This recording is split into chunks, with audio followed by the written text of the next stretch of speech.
mi nombre es Cuti Loureiro y te doy la bienvenida a mi canal, un canal que intenta y pretende explicar de manera sencilla, clara, un montón de aspectos de tu vida que te están quitando la paz y la serenidad, sea esta una enfermedad física o cualquier tipo de relación o realidad dolorosa que hoy estés viviendo. Pues bien, hoy el tema que vamos a tratar es cómo de importante es la influencia de la mirada, la opinión, el juicio de los demás, tanto si somos nosotros quien lo recibimos, como también cómo nos afecta a nosotros, cómo miramos a los demás, cómo juzgamos y cómo pensamos. Es un tema importantísimo que tiene una base y que ya desde que somos muy pequeñitos estamos bajo esa influencia. ¿Por qué?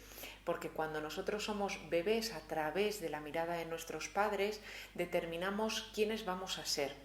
¿Qué quiere decir esto? Pues imaginaros una mamá que nos mira de una manera amorosa, o lo que ella está pensando cuando nos mira, nos conecta o tiene una cara y una mirada de amor, de afecto, de reconocimiento, nosotros pensaremos de nosotros mismos que somos merecedores de ser amados. Nos estaremos pensando, nos estaremos definiendo como seres amorosos. En contrapartida, imaginaros una madre que siente odio, rabia, que nada tiene que ver a lo mejor con nuestra presencia, sino solo lo que ella está pensando cuando nos ve, o algún aspecto de su vida que está sin solucionar, cuando nosotros podemos ver en la mirada de nuestra madre una amargura que nunca tiene que ver con el bebé, que nunca tiene que ver con nosotros, tiene que ver con lo que ella está pensando de nosotros o sobre otro aspecto que nada tiene que ver, ¿vale? Bueno, la historia es que cuando nuestra madre percibimos una mirada de amargura, de asco, de rabia, de odio, nosotros nos definimos como yo soy odiable o soy asquerosa o yo no merezco ser amada.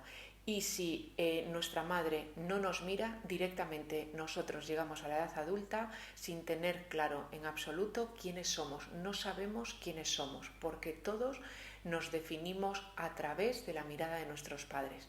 Para que podáis ver la importancia tan radical que tiene la mirada de nuestros padres en una época, sobre todo en la infancia, de 0 a 3 años, voy a compartir con vosotros una pequeña parte de un vídeo para que podáis ver cómo influye en este bebé la no expresión o la no atención que la madre le presta. Lo vemos y continuamos. In the still face experiment, what the mother did was she sits down and she's playing with her baby who's about a year of age. I'm my good girl. Oh. And she gives a greeting to the baby gives a greeting back to her. Yeah. This baby starts pointing at different places in the world, and the mother's trying to engage her and play with her. They're working to coordinate their emotions and their intentions, what they want to do in the world. And that's really what the baby is used to. And then we ask the mother to not respond to the baby. The baby very quickly picks up on this, and then she uses all of her abilities to try and get the mother back. She smiles at the mother. She points because she's used to the mother looking where she points. The baby puts both hands up in front of her and says, "What's happening here?" She makes that screechy sound at the mother, like, come on, why aren't we doing this? Even in this 2 minutes, when they don't get the normal reaction, they react with negative emotions, they turn away, they feel the stress of it, they actually may lose control of their posture because of the stress that they're experiencing. Okay.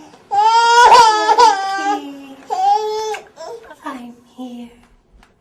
And what are you doing? Oh, yes. Oh, what a big girl. It's a little like the good, the bad, and the ugly. The good is that normal stuff that goes on, that we all do with our kids.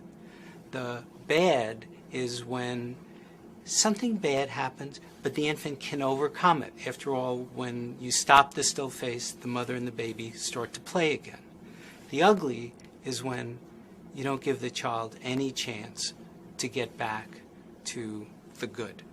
There's no reparation, and they're stuck in that really ugly situation. Bueno, y después de este vídeo, más allá de cómo la mirada de la madre a nivel de los afectos está influyendo, quería deciros que a nivel biológico, a nivel arcaico, es decir, en un cerebro que proviene de hace millones de años de evolución, con la mirada directamente de la madre o la retirada de la mirada viene directamente nuestra capacidad de existir y de sobrevivir. Cuando una madre directamente no nos mira, para nuestro cerebro biológico y arcaico en cualquier momento un depredador puede venir y nos come, ¿vale? A día de hoy, aunque no hay leones por las ciudades, no hay depredadores como los pudiera haber hace millones de años, el depredador puede ser un coche, el depredador puede ser un adulto que nos lleve, el depredador puede ser una caída en un columpio. Entonces la no mirada, la no vigilancia de nuestra madre literalmente nos lleva a la muerte. Pero no solo la muerte real, sino más allá de la muerte real hay una muerte que es la muerte emocional, la muerte de un cuerpo, que es el cuerpo emocional, que está francamente en peligro si nuestra madre no nos mira con amor. Cuando nuestra madre nos mira, nos está diciendo: yo te amo, te reconozco, te veo, formas parte de mí.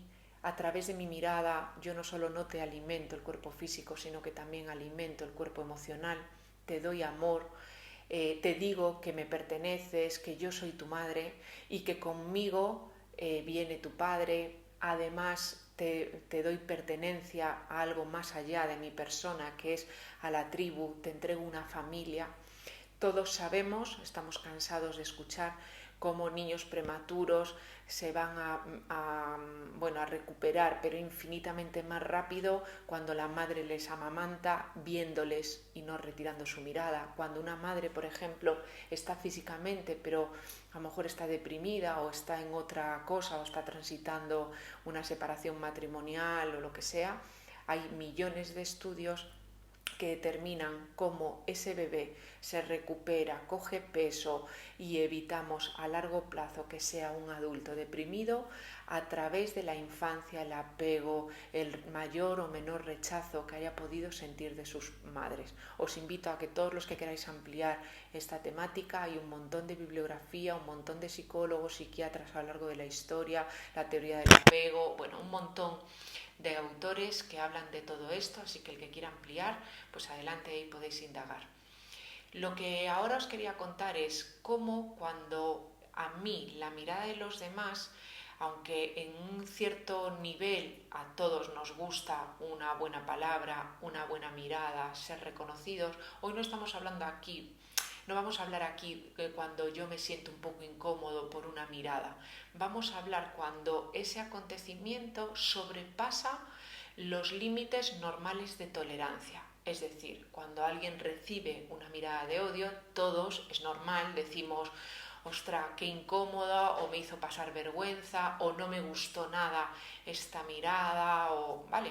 Eso es normal, entra dentro de la naturaleza humana, igual que cuando alguien tiene una mirada entendida como mirada agradable, no solo la mirada con los ojos, sino pues una caricia, una palabra de amor, una frase de reconocimiento, a todos nos encanta, ¿vale?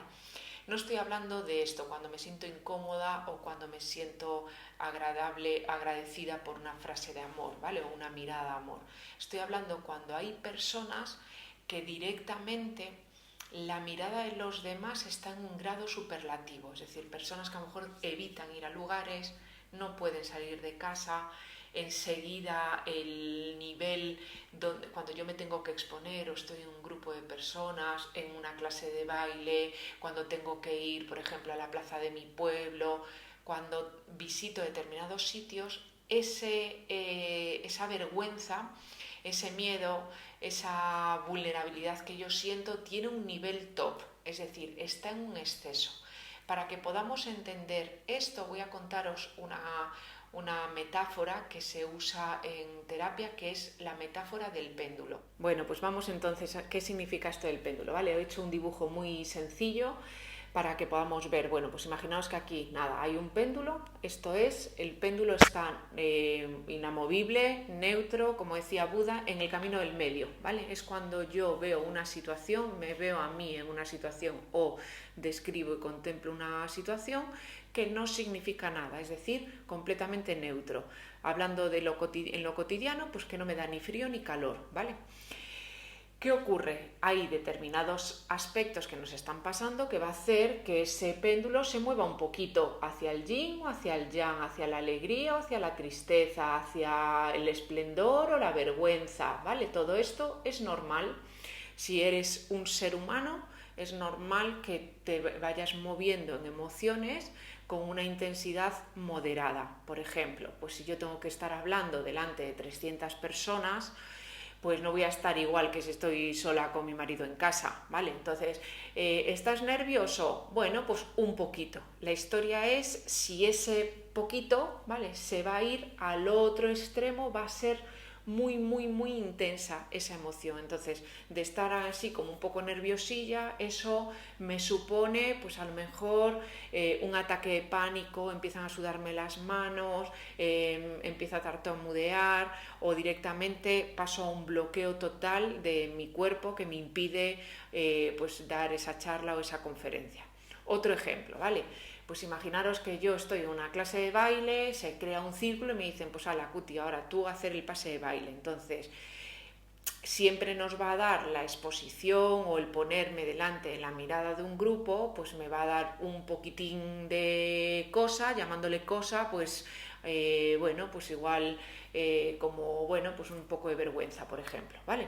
Entonces, esa vergüenza es, si es normal, estaríamos en este lado del péndulo, ¿vale? Pero esa vergüenza se puede disparar hasta el punto de que yo estoy en una desvalorización muy profunda, en el que siento que soy la menos valiosa de toda la clase, en el que empiezo a decirme en un discurso interno que todo el mundo se va a reír de mí, y eso hace que yo que sé, a lo mejor tenga una reacción a lo bestia, como le pasa a muchas personas, por ejemplo, con un colon irritable, ¿vale? Y directamente pues me tenga que negar a hacer el ejercicio o directamente yo, por ejemplo, me vaya de la clase de baile, ¿vale? Imaginaros, por ejemplo, pues una persona que a lo mejor hace tiempo que no se encuentra con sus amigas de la infancia, bueno, pues puede decir así como hay una cierta tensión, un cierto nerviosismo. Estoy poniendo siempre ejemplos de emociones desagradables, pero eso mismo pueden ser hacia el otro lado del péndulo, hacia las emociones agradables, ¿vale? La historia es que cuando yo, por ejemplo, me voy a encontrar con esas amigas, pues claro, no es lo mismo que si las hubiera visto la tarde anterior. Entonces puedo tener como una cierta, por ejemplo, impaciencia o una cierta curiosidad, puedo sentir así un cierto desconcierto, ¿vale? Pero ahora imaginaros que eso hace que cuando la persona esté delante de ese grupo de amigos sea tan brutal las emociones que a lo mejor esté siempre un discurso interno de me tengo que ir, todo el mundo me está mirando, estoy pasando mucha vergüenza, saber, seguro que me ve mucho más envejecida que cuando éramos pequeñas. Bueno, toda una serie de cosas que efectivamente no están pasando, pero yo las estoy viviendo en ese exceso, ¿vale? Pues siempre que estéis de lo que debería de ser normal al exceso, en esa pequeña distancia que hay de lo normal, esto es normal, al exceso, aquí decimos, es una memoria pasada no sanada. Es una memoria que está en nuestro inconsciente y que proviene del pasado. Es decir, con esa emoción a lo bestia, ¿vale?, tú estás expresando algo que proviene del pasado y que no es tuyo, es una memoria, muchas veces de un ancestro. Cuando digo no es tuyo la adulta que hoy eres, ¿vale? Sí puede ser tuyo porque esa memoria pasada, ahora os voy a poner un ejemplo y lo vemos rápido, ¿vale? Imaginaros que, yo qué sé, pues que nuestra hija se va a un campamento, ¿vale? Y alguien me dice, oye, Cuti, ¿a ti te preocupa, pues yo qué sé, que el tema de cómo coma, su seguridad, un abuso sexual, por ejemplo? Y yo puedo decir, hombre, pues sí, pero estoy un poco como pendiente, antes de mandarla a ese campamento, sobre todo si es pequeña, pues te aseguras qué tipo de personas, cuál es la política, la ideología de ese campamento, dónde va a ser, qué personas participan. Entonces, todas esas acciones están basadas en una preocupación por la persona de la que tú eres responsable, en este caso tu hija, ¿vale? Entonces, si una madre dijera, no, a mí me da igual, me da exactamente igual, no, estoy totalmente despreocupada cuando mando a mi hija de 7 años a un campamento, ahí hay un problema, ¿vale? Lo normal es que con todas las noticias y con todo lo que está cayendo es que todas las madres estemos un pelín preocupadas, o cuando nuestros hijos se van a hacer un largo viaje, a lo mejor en coche o en autobús. ¿Por qué? Porque lo normal ahí es una de las causas de muerte más frecuentes, los accidentes de tráfico. Ahora, si esa preocupación tiene un nivel de 0 al 10 menos de 5, es normal, estás sana, eres un ser humano. La historia es, imaginaros ahora que yo digo, no, ¿qué campamento? Es que mi hija jamás va a ir a un campamento, yo me muero de miedo, estoy obsesionada, en todas las personas y en todos los lugares veo que en cualquier momento pueden abusar, por ejemplo, sexualmente de ella, o mi hija tiene 20 años y nunca ha ido a casa de nadie. Bueno, lo estoy exagerando y no tanto. Cuando veamos que yo estoy en una exageración, que yo misma no lo entiendo, que soy consciente de que nadie lo ve como lo veo yo, de que que pasa el tiempo y que esto yo no soy capaz de gestionarlo, de verlo de otra manera, siempre un exceso emocional, vale, usamos este ejemplo. En ese exceso hay una memoria pasada, ¿vale? ¿Y qué es memoria pasada? Pues unas memorias que provienen del pasado, y del pasado puede ser de mi adolescencia, de mi infancia, de mi proyecto sentido gestacional o de mi transgeneracional, ¿vale? Yo soy heredera o estoy implicada inconscientemente con alguien de mi transgeneracional que ha vivido algo muy parecido a lo que yo estoy viviendo. Entonces, lo puedo vivir de dos maneras, ¿vale? Cuando yo estoy implicada con alguien de mi transgeneracional, voy a usar el ejemplo, por ejemplo, del abuso sexual, ¿vale? De este miedo que yo puedo tener hoy con uno de mis hijos, por ejemplo, ¿vale? Entonces, yo pudiera ser doble o estar implicada en el transgeneracional, por ejemplo, con una abuela o una bisabuela que haya sido abusada en su infancia. Pero yo también puedo estar implicada no en la fidelidad, no mirando a esa ancestra diciendo yo igual que tú vivo este miedo para darle el valor y el reconocimiento a lo que tú viviste, sino en reparación. En reparación es como si yo, imaginaros, miro a un bisabuelo mío o a un abuelo que ha cometido un abuso sexual, le miro y le digo, donde tú cometiste un abuso sexual a una víctima que no reconociste, yo padezco los mismos miedos y la misma angustia que tu víctima. Yo reparo lo que tú hiciste a través de padecer con esta angustia y este miedo al abuso sexual, ¿vale? Eso sería una memoria transgeneracional. Pero también puede venir de mi proyecto sentido gestacional, es decir, cuando yo estaba dentro del útero materno. Imaginaros que mi madre, cuando está embarazada de mí, a los 4 o 5 meses, pues yendo en ascensor con una persona, pues este hombre intenta abusar de ella, ¿vale? Y toda esa angustia y ese miedo de ese momento tan desagradable de abuso que mi madre vive queda impregnada en las memorias del feto, que en este caso soy yo, ¿vale? Entonces, como el inconsciente tiene un mandato que es asegurar la supervivencia, para el inconsciente, en un periodo donde las células se están reproduciendo a una velocidad como jamás va a volver a hacerse, todo lo que acontece en esos 9 meses lo va a grabar el inconsciente. Como el inconsciente no juzga si el abuso sexual que siente mi madre, las emociones desagradables que siente mi madre son buenas o malas, el inconsciente no juzga.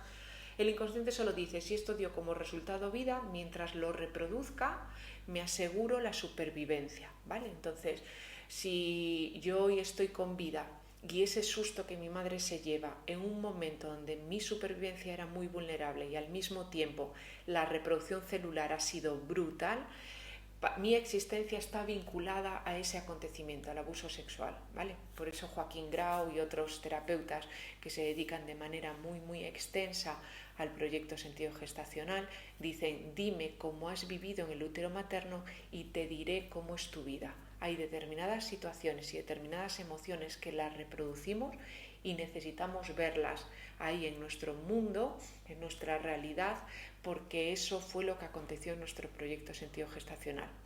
Y por último, la memoria pasada puede venir de cuando nosotros éramos niños pequeños o cuando éramos adolescentes, ¿vale? Entonces imaginaros que yo cuando tenía 7 años, pues un entrenador o un profesor me hacía algún tocamiento o hubo alguna situación de abuso sexual. Vale, hoy cuando yo veo a mi hija, me estoy viendo a mí, estoy proyectando mi propia herida de abuso, mi propia historia pasada no sanada en mi hija, y eso es lo que estoy percibiendo, ¿vale? Vale, entonces, esto es súper importante. Todos aquellos que veáis que estáis en un exceso en la emoción, o que nadie lo ve como lo veis vosotros, o que pasa el tiempo y yo no soy capaz de quitarme esto de la cabeza, o no soy capaz por mis medios o mis estrategias de solucionarlo, quiere decir que proviene del pasado y que es inconsciente. De ahí la importancia de hacer un acompañamiento terapéutico, porque todos lo necesitamos. No siempre uno sola es capaz de verlo. Bueno, una vez que hemos explicado esto de cómo funciona el péndulo y la memoria pasada, vamos a pasar entonces ahora a ver en concreto cómo la mirada y el juicio tiene que ver con estas memorias pasadas no sanadas, que también se llaman fidelidades familiares invisibles o inconscientes. Bueno, y es súper importante, ¿vale? Que te des cuenta que cuando tú juzgas, en realidad estás a través de tu mirada disparando ideas y pensamientos que tú tienes, ¿vale? Estás proyectando determinados aspectos en otras personas, y que cuando tú sientes el juicio, en realidad a lo que le tienes miedo es a la mirada de los demás. Yo, aparte de un montón de herramientas terapéuticas que muchos conocéis, soy terapeuta practitioner en flores de Bach. Os recomiendo, funcionan genial cuando yo estoy siendo víctima de estas emociones, de estos juicios que pueden generarme emociones como la inseguridad, la desvalorización, sentirme despreciada, avergonzada, siento muchísima soledad, siento que me tiemblan las manos, siento una profunda desvalorización. ¿Por qué? Fijaros, el ego, nuestro falso yo, toda esta voz que yo tengo en mi cabeza, el ego, se nutre de vernos separados, y para estar o sentirnos o vernos separados tengo que estar comparándome todo el tiempo, ¿vale? Entonces es súper importante que cuando tú te veas que estás juzgándote, observes que hay una voz en tu cabeza que está analizando, narrando, juzgando, pensando, criticando a algo ahí afuera, y que contra eso no puedes luchar. Es la naturaleza del ego. Lo que sí es importante es que te des cuenta, que observes que hay una voz en tu cabeza que permanentemente está juzgando. Entonces, como dice mi amigo Sergi Torres, no te juzgues por juzgar. Lo que sí, date cuenta de que esa voz que está juzgando todo el tiempo no eres tú, y no te apegues a ello. ¿Qué quiere decir no te apegues a ello? Cuando yo pienso y veo a una amiga y digo, mira qué pintas lleva, o qué gilipollas es, o cómo esta persona hace así, o mira qué manera de servir la comida, o cómo gasta el dinero en esto, o fíjate cómo educa a su hijo, ¿vale? Todos estamos súper acostumbrados y pensamos que el pensamiento que yo pienso de una persona, esa persona es así, simple y llanamente porque yo lo estoy pensando. Decimos que las cosas son así por simple y llanamente porque yo las pienso así. Entonces, tú eres idiota porque lo digo yo, porque lo pienso yo, y al pensarlo así me creo que tú eres lo que yo pienso que tú eres. Lo más importante de los juicios y de las críticas es darte cuenta que esa voz de tu cabeza no eres tú, y que esa voz de tu cabeza, igual que el corazón, no puede dejar de bombear sangre, los pulmones no pueden dejar de bombear oxígeno, los riñones no pueden dejar de bombear a través de los tubos colectores lo que luego va a ser nuestra orina, ¿vale? Pues nuestro ego o programa mental no puede dejar de bombear juicios. La historia es: no te agarres a ellos y date cuenta que tú no eres el juicio, sino eres esa esa otra entidad que ahora está observando el juicio y decides mirarlo y no apegarte a ello, no creértelo, ¿vale? De ahí nace ya un descanso a la hora de no querer tener la razón.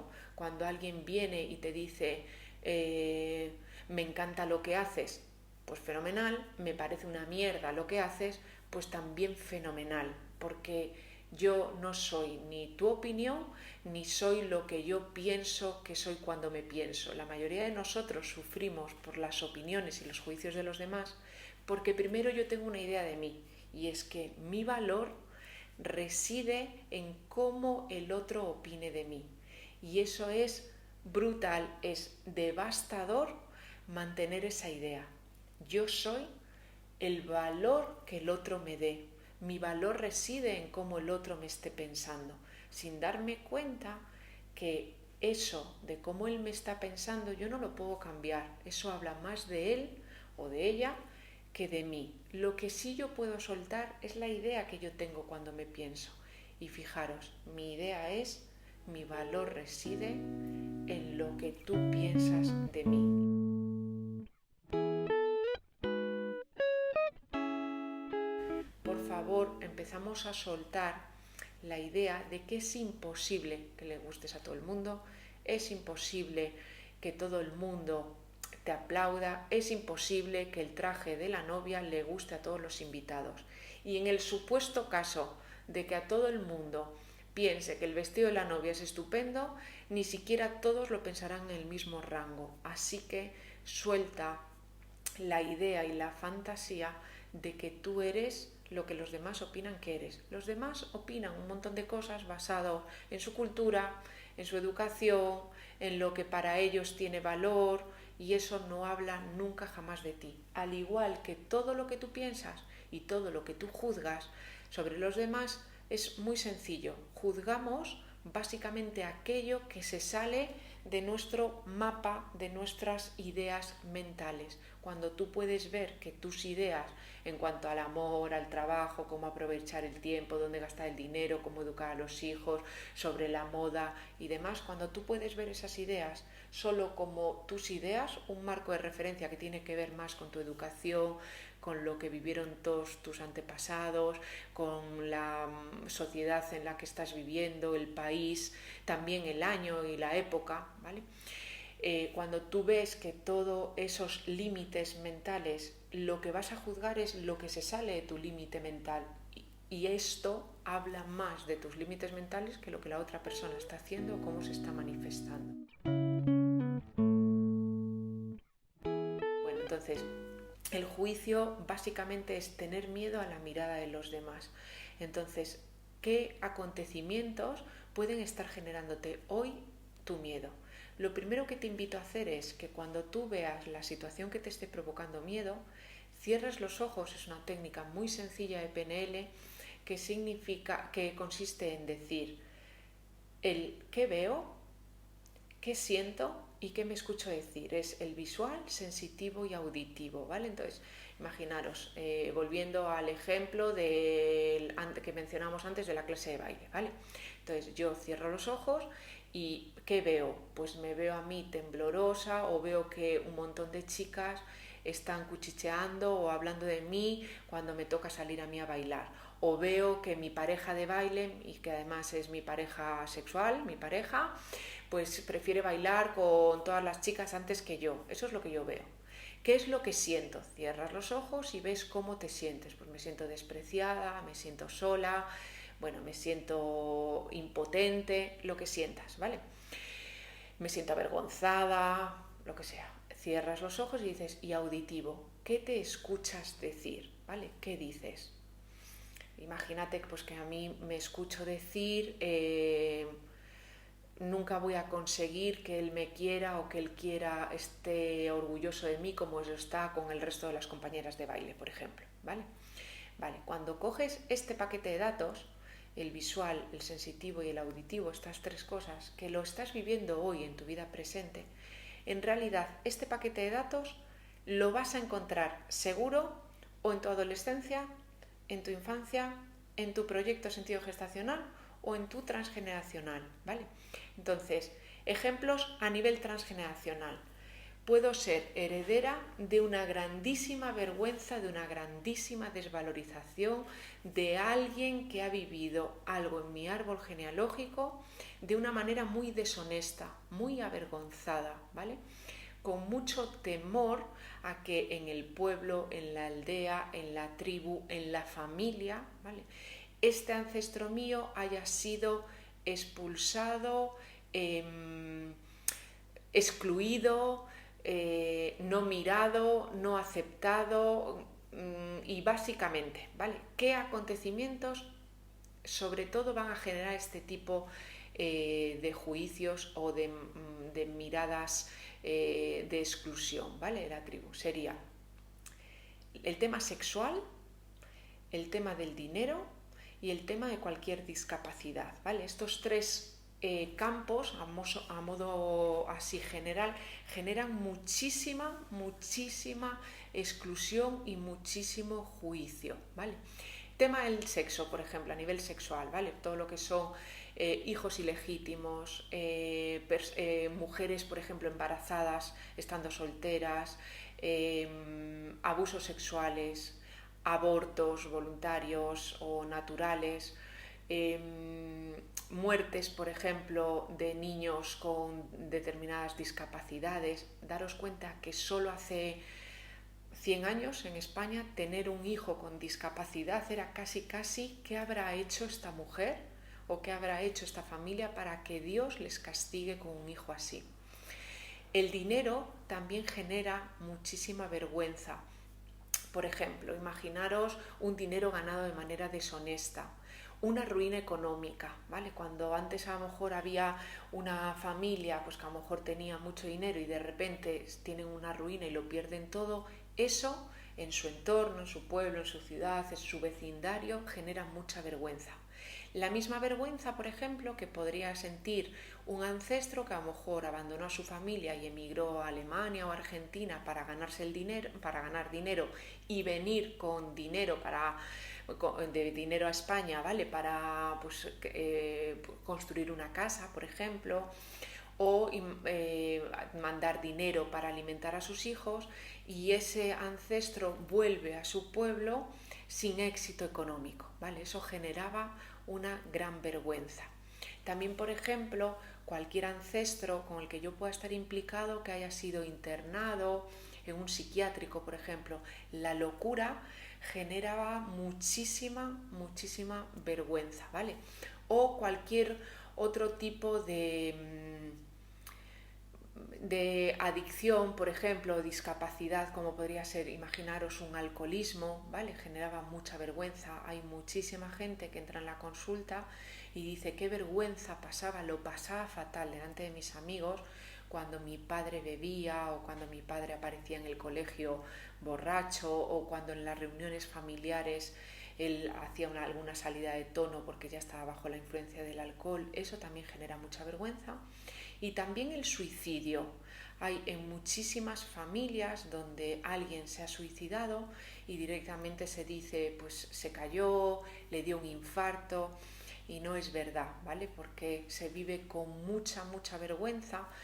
El que hace nada, la vida en los pueblos y en España era tomada como un regalo que Dios te hace, como alguien de los nuestros desprecia y atenta contra Dios quitándose la vida. De ahí que el suicidio se mantenga oculto, porque también era una fuente de mucho juicio y de mucha vergüenza para la persona que lo había hecho, para la pareja o para la familia en definitiva. Así que te recomiendo que indagues, que investigues un poquito en tu historia familiar y que puedas recoger básicamente estos aspectos que en todas o en casi todas las familias, si no es en la primera generación, es en la segunda o es en la tercera, vamos a encontrar hijos ilegítimos, embarazos de soltera, ruinas económicas, emigración.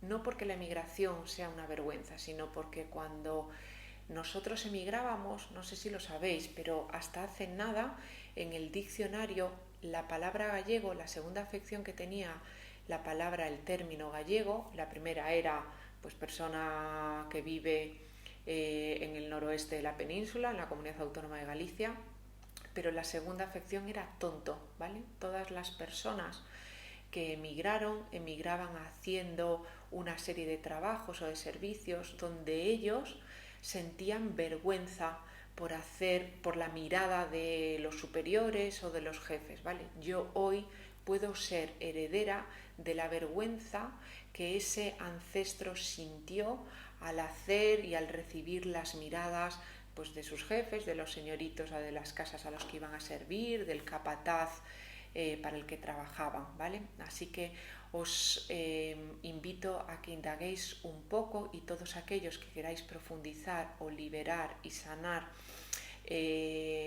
todos estos aspectos transgeneracionales, hay un enlace en la descripción del vídeo donde podéis acceder a una meditación terapéutica que podéis comprar sin problema en la página web. Bueno, y como os decía antes, estos juicios y estas sensaciones de vergüenza, de sentirme frágil, de sentirme con mucho miedo, timidez también ante la mirada de los demás, puede venir del proyecto sentido gestacional.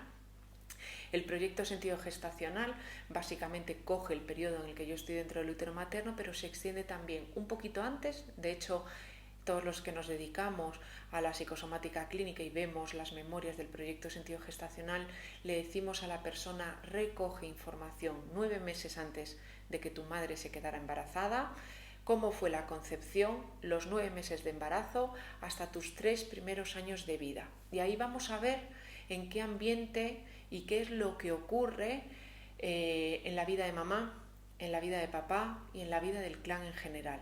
No es lo mismo, por ejemplo, imaginaros que la suegra de tu madre pues no fuera aprobada por ella, ¿vale? Entonces la despreciara, la mirara mal, la estuviera insultando, despreciando, mientras tú estás dentro del útero materno.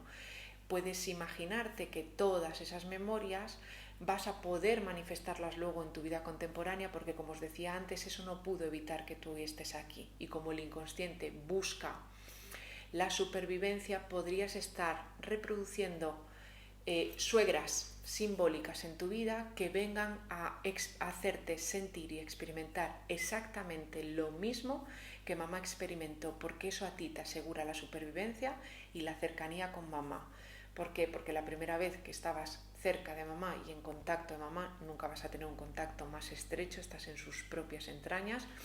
Todas esas emociones quedaron ancladas a la cercanía. Así que todo el desprecio, la vergüenza que mamá sintió, voy a salir a buscarla repitiendo una historia traumática, porque el inconsciente va a buscar repetir, sea agradable o desagradable, todo aquello que dio como resultado vida.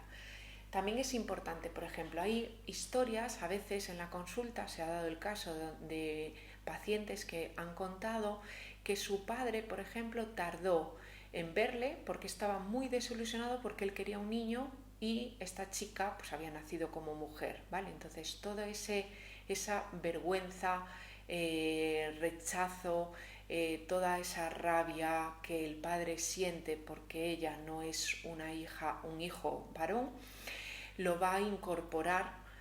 ¿Por qué? Porque cuando somos pequeños lo que estamos haciendo es grabar y voy a salir a buscar cómo yo he sido mirada, cómo yo he sido mirada por mi madre y cómo yo he sido mirada por mi padre. Yo a eso le voy a llamar, eso es el amor. Así que si mi padre me miró como eres incorrecta porque deberías de haber sido un niño, no quiero verte, no vales lo suficiente, vale, pues esa mirada y esas sensaciones yo voy a salir a buscarlas para estar en contacto con mi padre. Para el consciente ya sé que suena que es loco, pero para el inconsciente tiene todo el sentido. Y recordamos, lo podéis ver, hay un vídeo sobre las características del inconsciente en mi canal, ¿vale? Sobre el inconsciente biológico, vais a poder ver que el inconsciente ni juzga lo que es bueno ni malo, y para el inconsciente el tiempo no existe. Así que algo que pudo ocurrir cuando a lo mejor yo solo tenía días de vida, va a estar exactamente donde yo estoy, en mi momento presente, ¿vale? Vale, Entonces, otros ejemplos, por ejemplo, el proyecto sentido gestacional. Imaginaros un padre que sospecha que el embarazo de su mujer, el hijo que lleva en el útero no es de él, ¿vale? Y eso va a hacer, por ejemplo, que él no acepte, no quiera tomar contacto con esa niña, se dedique casi únicamente a atenderla en el aspecto más superficial de la paternidad, pero que no haya un contacto, que ese padre no quiera jugar, que no le sonría, que no la mire con amor, ¿vale? Inconscientemente yo voy a salir a buscar el día de mañana a un jefe o a una pareja que no me vea, que no me reconozca, y voy a ver ahí afuera, voy a percibir mi propia idea proyectada de cómo yo me pensé, ¿vale? Y no es tan importante cómo yo pensé a mi padre, que capullo, que no termina de fiarse que yo soy su hija, sino lo más importante es cómo yo me pensé a mí cuando sucedía eso. Y yo me pensé en cómo yo no merezco ser mirada, o cómo yo tengo que ser muy horrible para que mi padre prefiera estar con otras personas o con otros niños o otras niñas y no conmigo, ¿vale? Vale, pues inconscientemente eso es lo que voy a salir a buscar, y eso es lo que veré, que normalmente es con lo que entras en la consulta como motivo de consulta presente hoy en tu vida. Y por último, pudiera ser que haya situaciones donde yo sentí una gran humillación, una gran vergüenza a través de las miradas de los demás, ¿vale? Puede ser en mi infancia o también en mi adolescencia. Imaginaros pues una profesora que me sacaba la tarima y me ridiculizó en un momento determinado, de una manera puntual, o todos los días pequeñas humillaciones pero constantes, ¿vale?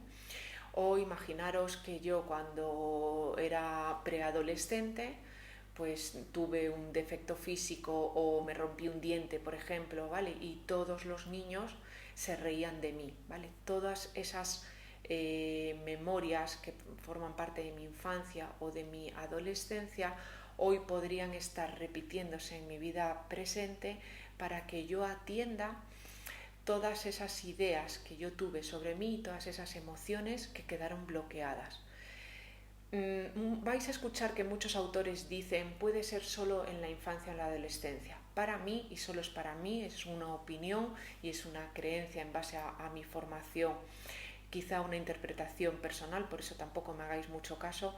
Para mí, cuando una persona en su vida contemporánea, es decir, en su infancia o en su adolescencia, vive con mucha frecuencia juicios, humillaciones, sensaciones emocionales intensas en cuanto a la mirada de los demás, para mí siempre que hay esto en vida contemporánea, siempre vamos a encontrar la lealtad familiar a una memoria transgeneracional.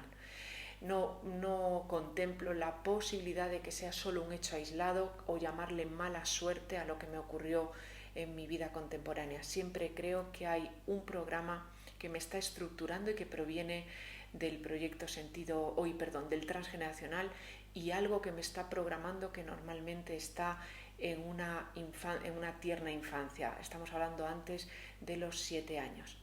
A veces no tiene que ser un gran trauma de sentirme humillada o ridiculizada, sino a veces son como miradas que no tienen una gran intensidad, pero que directamente podemos asesinar a un niño. Imaginaros una cuidadora que cada vez que ese niño o esa niña está comiendo delante de ella levanta la mirada y le mira como con un cierto rechazo.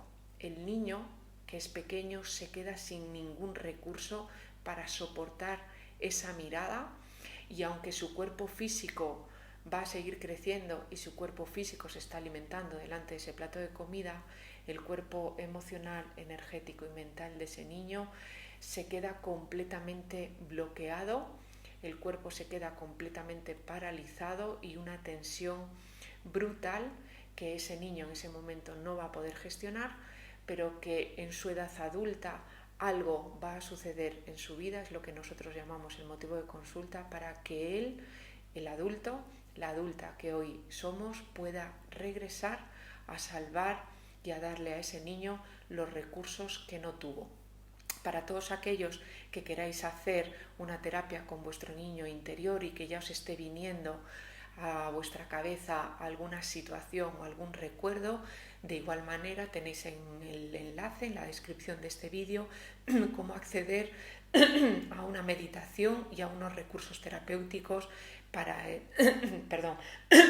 para sanar la memoria de ese niño. Bueno, y puede que hasta ahora no te hayas estado dando cuenta que a lo mejor estabas bajo la influencia de estas programaciones del pasado, estas memorias. Por supuesto, todos ya sabemos que hay determinadas cosas en nuestra vida que no están funcionando, pero no anclamos o no nos damos cuenta que esto que está sucediendo está conectado con esto. Espero que este vídeo sirva para dar un poquito de luz a esto y para que si hay alguien que pueda sentirse identificado con esta temática, pues también la pueda sanar. Cuando yo estoy bajo esta dinámica o este programa, voy a tener como 3 maneras de solucionarlo, ¿vale? Hay gente que va a solucionar la mirada y la influencia de los demás, pues haciendo un poco el efecto avestruz, ¿vale? Meto la cabeza debajo de la tierra y creo que si yo no miro, pues a mí tampoco me están mirando, si no me miran no me ven y si no me ven no van a poder pensar ni juzgarme y entonces yo no tendré que experimentar todas estas emociones que son brutales. Hay personas que lo están pasando realmente mal porque son conflictos que bloquean constantemente mi vida, que generan unas reacciones, unas sensaciones físicas y corporales súper desagradables y que bloquean y estresan un montón a las personas. ¿Qué ocurre? Si yo hago este efecto de avestruz, pues está fenomenal y momentáneamente para ese niño que un día fuiste, pudo ser una buena solución, pero claro, imaginaros cómo vive el avestruz con la cabeza metida debajo de la tierra, pues está perdiendo también una puesta de sol, una sonrisa, se está perdiendo la vida, está muerto en vida, así que eso intuyo que ya sabes que no es una buena solución. Y luego quedan otras 2 soluciones más, ¿vale? Entonces la primera sería el avestruz, o estar totalmente desaparecida de mi propia vida. Me está viniendo el caso de una paciente que su abuela se quedó embarazada de soltera en un pueblito del norte de España y esta mamá, que es la abuela de mi paciente, no salía de casa en absoluto. Cuando este bebé nació, que es la madre de mi paciente, a los 18 años fue junto de su madre y le dijo: mamá, o sales de casa o yo también me voy a encerrar en casa y jamás volveré a salir. Me enclaustro aquí contigo porque ya no puedo soportar más que no salgas, ¿vale? Bueno, sería una mamá que en esa época, sin las ayudas terapéuticas y con el nivel de conciencia que tenía en ese momento y lo fuerte que era la influencia social en un pueblo, pues fue la solución que tuvo, ¿vale? Pero a día de hoy todos tenemos una serie de recursos que entonces no pudimos tener y te animo a que dejemos de, pues eso, de proyectar que son la mirada de los demás y que tú te veas cuál es el programa que llevas y lo puedas sanar. Bueno, entonces decimos, estaba la avestruz, luego está también las personas que se hacen súper perfectas, súper exitosas porque dicen, vale, para no encontrarme con la mirada y que nadie pueda decir nada erróneo mío, ni nadie pueda juzgarme, ni nadie pueda verme como deshonesto, voy a ser súper perfecto, con unos principios bien marcados, voy a esforzarme mucho para que nadie pueda nunca reprocharme, criticarme ni decir absolutamente nada.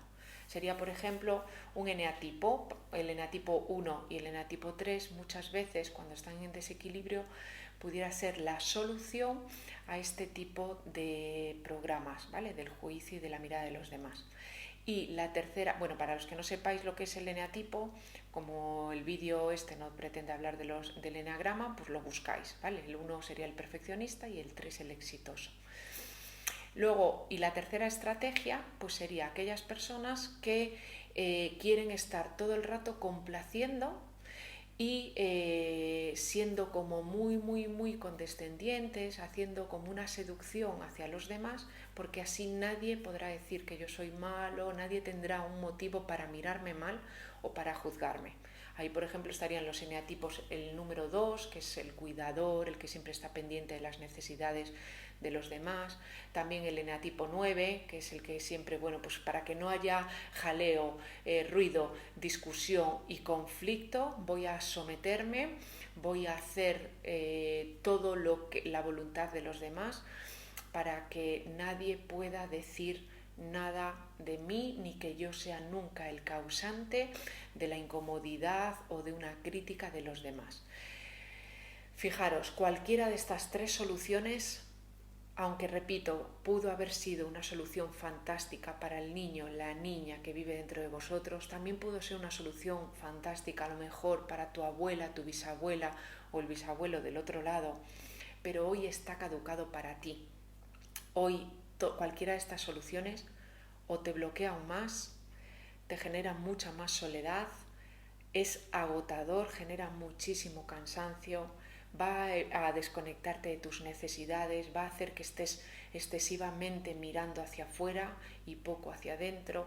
En definitiva, va a retirar de tu vida cualquiera de estas soluciones, la alegría, la felicidad y la paz que te mereces en tu vida presente. Por otra parte, es súper importante descubrir todas estas memorias porque muchas veces yo estoy viviendo la tensión emocional que vivo hoy en el presente, la estoy viviendo porque no estoy en el presente, no estoy en Windows 2022, estoy con un programa pasado que hoy es que no tiene ningún sentido. Imaginaros, por ejemplo, el ejemplo que decíamos antes de un hijo ilegítimo o una mujer que se quedaba embarazada de soltera. Hace 100 años eso era una tensión terrible para esa mujer, era una vergüenza, era directamente una puta en el pueblo. Una mujer que se quedaba embarazada de soltera era la prostituta del pueblo, era muy mal vista. Y el hijo, ese hijo que nacía de esa mujer, no se jugaba con él en el cole, no se le vendía determinados productos que eran necesarios para alimentar, nadie le daba trabajo, nadie quería casarse con ella.